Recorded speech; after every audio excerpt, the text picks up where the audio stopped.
Hello friends, आज हम पढ़ेंगे संस्थाओं के कामकाज का कार्यपत्रक 41, ठीक है, जिसमें कि हम राजनीतिक कार्यपालिका के बारे में पढ़ेंगे।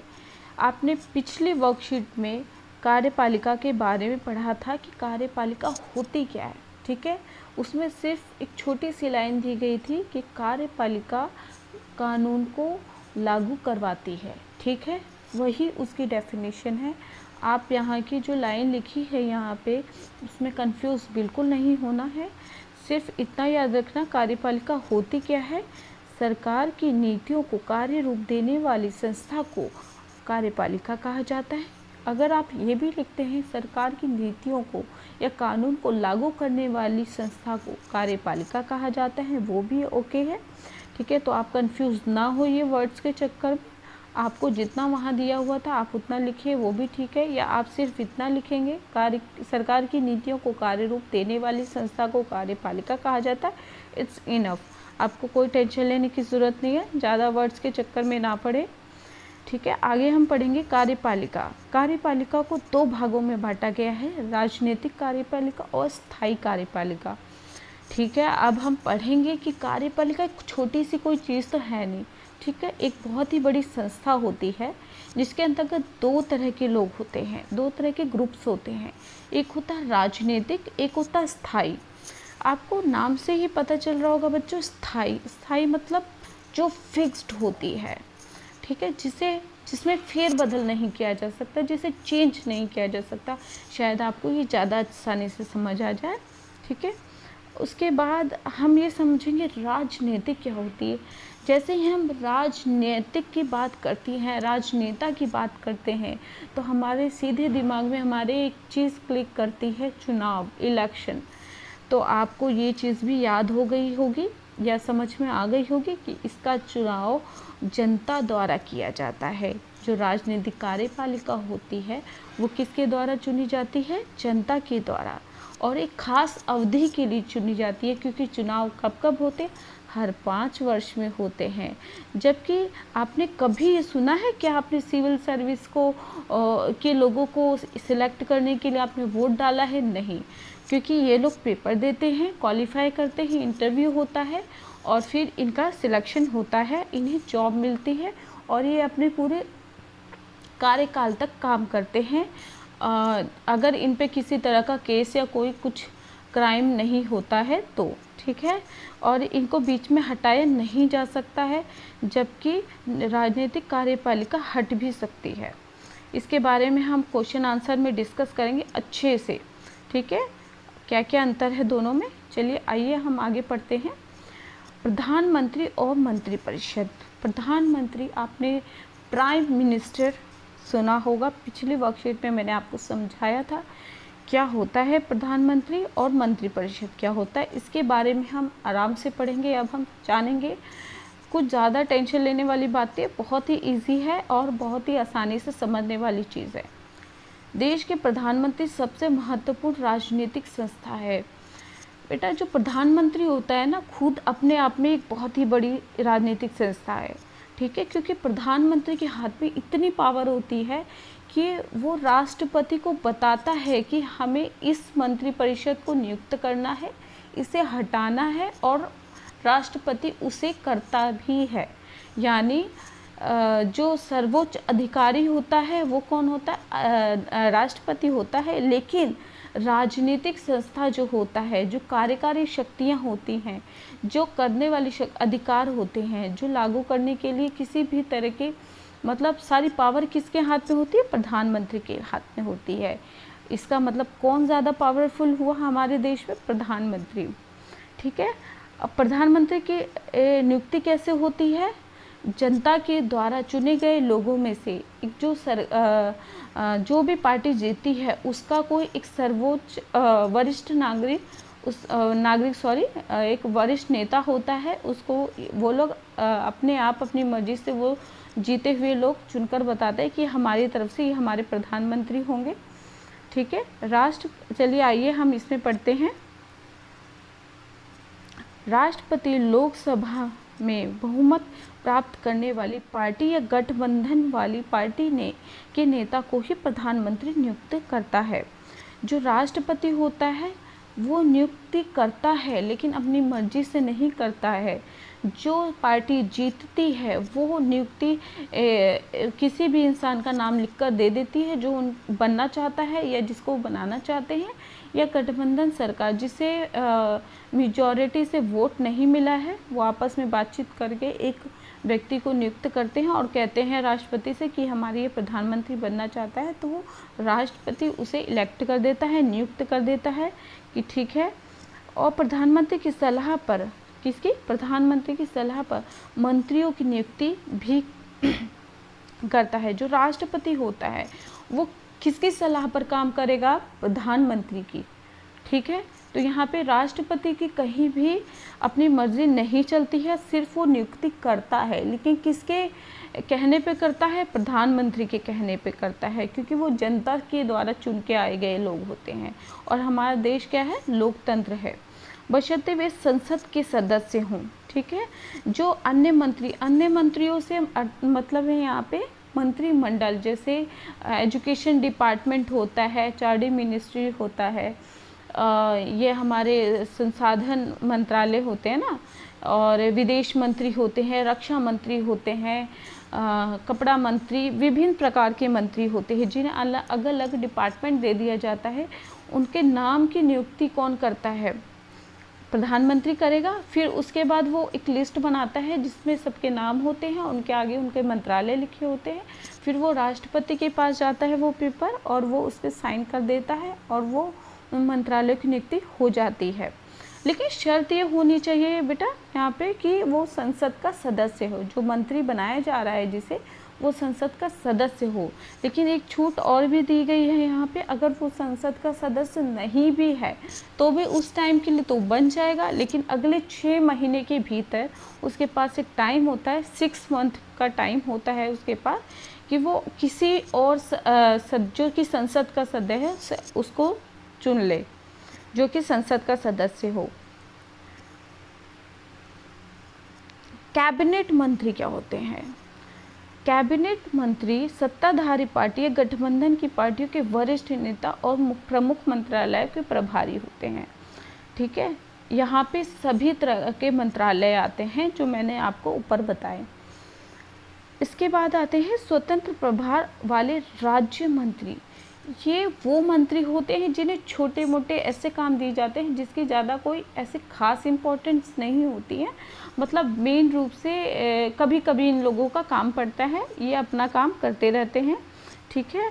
और ये छोटे छोटे मंत्रालय होते हैं, स्वतंत्र प्रभार और राज्य मंत्री इसके अंतर्गत आते हैं। थर्ड है राज्य मंत्री जो होते हैं वो कौन होते हैं? ये अपने विभाग के कैबिनेट मंत्रियों से जुड़े होते हैं, यानी जैसे ये इससे जुड़े हुए हैं, ये इनके हेल्पर होते हैं। कौन हेल्पर होते हैं? ये राज्य मंत्री हेल्पर होते हैं कैबिनेट मंत्रियों के, ठीक है। उनकी सहायता करते हैं और उनकी हेल्प करते रहते हैं। उसके बाद हम पढ़ेंगे प्रधानमंत्री के अधिकार। मैंने अभी आपको बार बार पढ़ाया है, यहाँ पे बताया है कि प्रधानमंत्री सबसे ज़्यादा शक्तिशाली होता है, उसके हाथ पे सभी तरह की पावर होती है, नियुक्ति की भी और किसी को हटाने की भी, ठीक है, पद से निरस्त करने की भी। तो यहाँ पे हम पढ़ेंगे पॉइंट्स में क्या क्या है प्रधानमंत्री के अधिकार। सरकार के प्रमुख के नाते, देखिए अभी आपने पढ़ा था देश का प्रमुख कौन होता है? सर्वोच्च नागरिक कौन होता है? राष्ट्रपति। लेकिन सरकार का प्रमुख कौन होता है? सरकार मतलब जो सत्ता में आती है, जैसे हम सरकार बोलते हैं ना, सरकार ने ये कानून बना दिया, तो सरकार है कौन? प्रधानमंत्री। सरकार के प्रमुख के नाते प्रधानमंत्री के व्यापक अधिकार होते हैं, जैसे कैबिनेट की बैठकों की अध्यक्षता करना। कैबिनेट अभी आपने ऊपर पढ़े, कैबिनेट मंत्री जो होते हैं वो क्या होते हैं? कैबिनेट मंत्री जो होते हैं वो जब उनकी मीटिंग होती है उसमें कौन अध्यक्षता करता है? कैबिनेट जो मंत्री होते हैं उनकी अध्यक्षता भी कौन करता है? प्रधानमंत्री करता है। उनमें समन्वय कौन बिठाता है? उनमें समन्वय मतलब उनमें आपस में कोऑर्डिनेट कौन करता है? एक साथ कौन करता है? समन्वय करता है। विभिन्न विभागों के आपसी विवादों में निर्णायक मतलब जिसका निर्णय बहुत ही महत्वपूर्ण होता है, वो किसका होता है? प्रधानमंत्री का होता है। विभिन्न विभागों के कामों पर सामान्य निगरानी करना, ठीक है, और सभी तरह के विभागों पे निगरानी भी करना वो किसका काम होता है? प्रधानमंत्री का होता है। मंत्रियों के काम का वितरण कौन करता है? प्रधानमंत्री करता है। कैबिनेट के भीतर सबसे प्रभावशाली व्यक्ति कौन होता है? प्रधानमंत्री होता है। जब प्रधानमंत्री अपना पद छोड़ता है तो पूरा मंत्रिमंडल इस्तीफा दे देता है, ठीक है, क्योंकि प्रधानमंत्री मुखिया होता है मंत्रिमंडल का, यानी वो मेन लीडर होता है जो मंत्रिमंडल को चलाता है और उसके लिए सारे निर्णय लेता है। अगर प्रधानमंत्री इस्तीफा देगा तो मंत्रिमंडल अपने आप ही उनको इस्तीफा देना पड़ेगा, क्योंकि वो एक ही सरकार से होते हैं, ठीक है। वो सिलेक्ट करता है प्रधानमंत्री, अगर उसने ही इस्तीफा दे दिया तो सभी मंत्रिमंडल को इस्तीफा देना पड़ता है। गठबंधन सरकार के प्रधानमंत्री विभिन्न समूहों गुटों के गठबंधन साझेदारों की राय के अनुसार निर्णय लेता है, ठीक है। अब गठबंधन सरकार क्या होती है? आप जब वोट देने जाते हो तो हमें ये पता है कि सबसे ज़्यादा वोट जिसको मिलेंगे वो जीतेगा, लेकिन सबसे ज़्यादा कितना होता है? कभी सोचा आपने सबसे ज़्यादा मतलब क्या? आधे से ज़्यादा जिस पार्टी को वोट मिलता है वो क्या होती है? विजयी सरकार होती है, सत्ता वाली सरकार बन जाती है। लेकिन कई बार ऐसा भी होता है किसी एक को ज़्यादा वोट नहीं मिला, थोड़े थोड़े सब में बट गए वोट, तो थोड़ा सा भी ज़्यादा जिसको वोट मिलता है, मतलब आधे से ज़्यादा नहीं मिला लेकिन थोड़ा सा ज़्यादा मिल जाता है बाकियों से, तो आपस में उनको दूसरी पार्टियां सपोर्ट करती हैं, ठीक है, हम आपके साथ हैं, हम एक साथ काम करेंगे और आप अपनी पार्टी बनाइए, अपनी सरकार बनाइए, हम आपको सपोर्ट करेंगे। जैसे एक से अधिक पार्टियां मिलकर जो सरकार बनाती हैं उसे गठबंधन सरकार कहते हैं। गठबंधन होता है ना, गांठ मारना, मतलब छोटे छोटे टुकड़ों को मिला के एक पावर बनाना, एक मजबूती लेके आना, इसी तरह उसे गठबंधन सरकार कहते हैं। इसके बाद हम राष्ट्रपति पढ़ेंगे। राष्ट्रीय अध्यक्ष होता है। राष्ट्रपति क्या होता है? राष्ट्रीय अध्यक्ष होता है। अगर आपको डिफरेंस करने के लिए आ जाता है दोनों में क्या अंतर है तो आप बता सकते हैं। पहला अंतर आपको यहीं पे दिख गया है। प्रधानमंत्री क्या होता है? सरकार का प्रमुख होता है, जबकि ये राष्ट्र का अध्यक्ष होता है। राष्ट्रपति का चयन सीधे जनता के द्वारा न होकर संसद और राज्य विधानसभाओं के सदस्यों द्वारा होता है, ठीक है, ये जनता के द्वारा नहीं होता है। राष्ट्रीय अध्यक्ष केवल नाम मात्र के अधिकारों का प्रयोग करता है, फिर भी देश की सभी राजनीतिक संस्थाओं के कामों की निगरानी करना, सारे कानून और सरकार के प्रमुख नीतिगत फैसलों में मुख्य भूमिका निभाता है। सभी प्रमुख नियुक्तियां जैसे भारत के न्यायाधीश, राज्य के न्यायालयों के न्यायाधीशों, राज्यपालों, चुनाव आयुक्तों आदि की नियुक्ति करता है। अर्थात किस किस की नियुक्ति करता है? राष्ट्रपति। ये पेपर में आ सकता है 2 नंबर के क्वेश्चन में। न्यायाधीश, राज्य के न्यायालयों के न्यायाधीशों की और राज्यपालों की, चुनाव आयुक्तों की नियुक्ति कौन करता है? राष्ट्रपति करता है। भारत के रक्षा बलों का सुप्रीम कमांडर राष्ट्रपति होता है। कमांडर मतलब मुख्य नेता जो होता है, सुरक्षा बल मतलब डिफेंस जो फोर्स होती है उसका जो मेन लीडर होता है वो राष्ट्रपति होता है। कोई विधेयक राष्ट्रपति की मंजूरी के बाद ही कानून बनता है। मैंने आपको बताया विधेयक क्या होता है, सिर्फ एक लिखित कागज़ होता है, लेकिन अगर उस पर राष्ट्रपति के साइन हो जाते हैं, संसद से पारित हो जाता है तो वो कानून बन जाता है, जिस पे कि राष्ट्रपति के साइन बहुत ही ज़्यादा आवश्यक होते हैं। चलिए अब हम क्वेश्चन आंसर करेंगे। पहला क्वेश्चन है आपका, कार्यपालिका किसे कहते हैं? कार्यपालिका मैंने आपको बार बार बताया। चलिए यहाँ पे इसका आंसर देखते हैं, क्या है इसका आंसर। फर्स्ट क्वेश्चन आपका है, कार्यपालिका किसे कहते हैं तथा देश में इसकी किस ज़रूरत पड़ती है। सरकार की नीतियों को कार्य रूप देने वाली संस्था को कार्यपालिका कहते हैं। सरकार द्वारा पारित कानून को लागू करवाने के लिए कार्यपालिका की ज़रूरत होती है। सेकंड क्वेश्चन, राजनीतिक कार्यपालिका और स्थायी कार्यपालिका में क्या अंतर होता है। बेटा मैंने बहुत ही शॉर्ट फॉर्म में लिखा है ताकि आपको ज़्यादा लंबा आंसर ना याद करना पड़े, लेकिन आप पेपर में जब लिखेंगे तो पूरा पूरा लिखेंगे। राजनीतिक कार्यपालिका और स्थायी कार्यपालिका। राजनीतिक कार्यपालिका जो होती है उसका चयन कैसे होता है, जनता के द्वारा। कैसे होता है, जनता के द्वारा। जबकि स्थायी कार्यपालिका की नियुक्ति होती है। क्या होती है, नियुक्ति होती है। सेकंड है, कार्यकाल कितना होता है, छोटा होता है। कैसा होता है, छोटा होता है, यानी 5 वर्ष का होता है। हर 5 साल में इलेक्शन होते हैं, तो राजनीतिक कार्यपालिका का जो कार्यकाल होता है काफ़ी छोटा होता है, सिर्फ 5 साल का होता है। और जबकि स्थायी कार्यपालिका का जो कार्यकाल होता है काफ़ी लंबा समय होता है। जब से इनकी नियुक्ति होती है तब से इनकी उम्र रिटायरमेंट की एज 58 या 60 वर्ष तक होती है। ठीक है।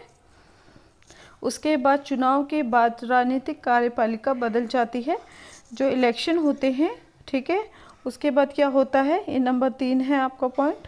राजनीतिक चुनाव के बाद ये बदल जाती है। अगर पार्टी दूसरी आ जाती है तो ये पूरा मंत्रिमंडल और पूरा प्रधानमंत्री सब बदल जाते हैं, तो ये राजनीतिक कार्यपालिका बदल जाती है।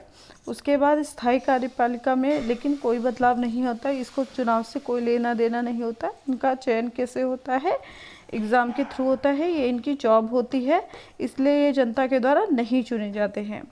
हमारे देश में प्रधानमंत्री को कौन कौन से अधिकार प्राप्त हैं। प्रधानमंत्री के अधिकार आपने ऊपर पढ़े हैं, चलिए लाइन से यहाँ पे भी पढ़ते हैं। प्रधानमंत्री के अधिकार एवं शक्तियाँ। पहला है, मंत्री नियुक्त करने हेतु दल के सदस्यों के नाम राष्ट्रपति को सिफारिश करता है। ठीक है। मंत्री को नियुक्त करने के लिए प्रधानमंत्री क्या करता है, दल के सदस्यों का नाम राष्ट्रपति को सिफारिश करता है कि इनको आप चुनिए। यह निश्चित करता है कि कौन सा पद या विभाग किस मंत्री को दिया जाएगा। मंत्रिपरिषद की बैठक की अध्यक्षता भी कौन करता है, प्रधानमंत्री। यह आपका 4th पॉइंट है। यहाँ पे किसी मंत्री को त्याग पत्र देने तथा उसे बर्खास्त करने की सलाह भी कौन देता है, राष्ट्रपति को प्रधानमंत्री ही देता है। और सभी मंत्रियों की गतिविधियों की नियंत्रित और निर्देशित कौन करता है, यह आपका है पॉइंट नंबर 5। यहाँ पे कितने पॉइंट हमने ऊपर पढ़े थे, 4 पढ़ लिए थे। अब ये पॉइंट नंबर हमारा है 5। ठीक है। तो ये 5 शक्तियाँ मैंने आपको लिख के बताई हैं, जो कि किसकी है, प्रधानमंत्री की।